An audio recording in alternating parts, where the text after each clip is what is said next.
చిట్టి నక్షత్రం చిన్న దీపం కథ. ఒక చిన్న ఊరుంది.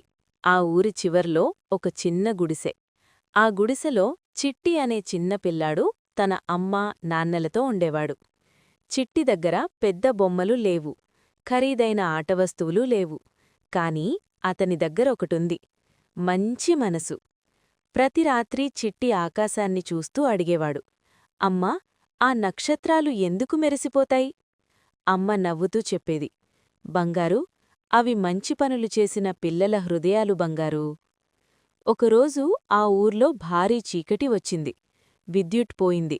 దీపాలు వెలగలేదు. పిల్లలు భయపడ్డారు.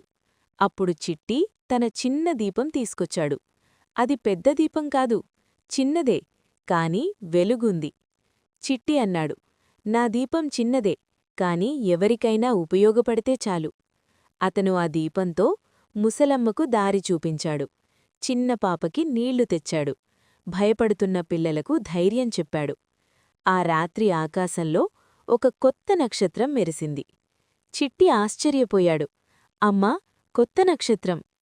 అమ్మ మెల్లగా చెప్పింది, అది నీ మనసు బంగారూ. మంచితనం చేసినప్పుడు మన హృదయం నక్షత్రంలా మారుతుంది. ఆ రోజునుంచి చిట్టి పెద్దవాడవ్వాలని కాదు, మంచివాడవ్వాలని కలగన్నాడు. చివర, సుభా, బంగారు, మనం ఎంత పెద్దవాళ్లమవ్వాలో కాదు, ఎంత మంచి మనసుతో ఉండాలో అదే ముఖ్యం. ఈ కథ మీకు నచ్చినట్టయితే మరిన్ని కథల కోసం మా ఛానల్ని సబ్స్క్రైబ్ చేసుకోండి. Thank you.